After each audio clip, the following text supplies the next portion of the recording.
Então, gente, quando nós falamos sobre a anemia do tipo hemolítica, uma das coisas que é importante de citar é que essa anemia ela vai acontecer quando a produção e a renovação dos eritrócitos pela medula não for suficiente para suprir a sobrevida das hemácias a sobrevida das hemácias, que é de 120 dias. É como se a medula óssea ela não conseguisse estar produzindo, ela não produzisse, na verdade, a quantidade de hemácias para suprir a quantidade de hemácias que estão morrendo, estão no fim da sua vida, que é aproximadamente um indivíduo saudável de 120 dias. É o que eu coloquei aqui, ó.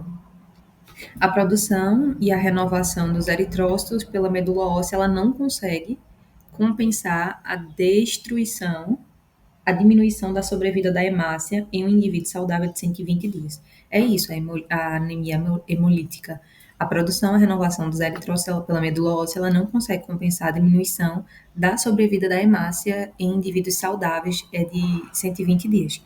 Como acontece essa diminuição no ciclo da vida dessas células e uma eventual hemólise? O que é hemólise? É a destruição dessas células antes do tempo de vida delas, antes do tempo de vida normal delas. Como acontece a diminuição do ciclo de vida delas e uma eventual hemólise, que pode ser por um fator adquirido ou por um fator extrínseco como, por exemplo, um trauma corporal ou uso de algumas drogas de forma descompensada, como a penicilina, o clopidogrel, eles podem causar esse tipo de anemia, tá? Aí existe a anemia hemolítica crônica, a anemia hemolítica aguda, que é depois de um tempo, quando já se estabelece, e existe também a anemia hemolítica autoimune. A anemia hemolítica autoimune, ela afeta 2,6 a cada 100 mil habitantes. E o que é que ela faz? Acontece uma produção de anticorpos eritrocitários. E esses eritrócitos, eles vão reagir a antígenos presentes na membrana dos glóbulos vermelhos. Como eles reagem, o que é que vai acontecer? Eles não destroem diretamente as hemácias, eles não causam diretamente a hemólise. O que acontece é que eles vão ativar o sistema complemento e também as células mononucleares, que são as fagocitárias. Elas sim vão causar a hemólise dos eritrócitos. Então, ativa o sistema complemento e as células mononucleares fagocitárias. Certo? Uma das coisas que eu queria dizer é que um outro defeito que causa a hemólise das hemácias, um outro defeito que causa a hemólise das hemácias é a deficiência de glicose 6-fosfato desidrogenase, que é um complexo enzimático que tem a função principalmente de estar relacionado com a via glicosídica, que é a via de energia, de produção de energia. Então, essa glicose 6-fosfato desidrogenase é a sigla G6PD, ela tem um essencial papel no metabolismo celular na via glicosídica, transformando a glicose 6-fosfato em 6-fosfato-gluconato, certo? Então, quando acontece essa deficiência de glicose 6-fosfato desidrogenase, essa patologia ela pode levar ao desenvolvimento de uma anemia hemolítica crônica e principalmente a uma anemia hemolítica aguda, né?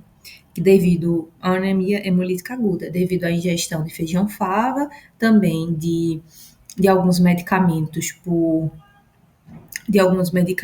uso descontrolado e a obtenção de algumas infecções.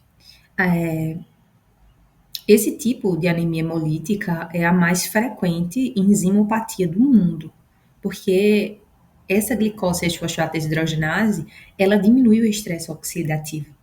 Quando alguns medicamentos, eles inibem a ativação dessa glicose 6-fosfato desidrogenase, o que vai acontecer é que esse complexo que evita o estresse oxidativo, ele vai ser inibido, entendem? Aí eu coloquei aqui embaixo, assim, que as principais manifestações na cavidade oral e facial, né, orofacial, é que a pele da região da boca, da mucosa, do palato duro, do palato mole, do assoalho, ficam amarelados, fica icterício. E ainda pode acontecer uma hiperplasia da trabeculação do palato. Então, a região da boca, que a gente chama de perioral, a região da boca e as mucosas do palato mole, do palato duro, do assoalho, ficam em tom amarelado e icterício. E ainda pode acontecer uma hiperplasia da trabeculação do palato duro.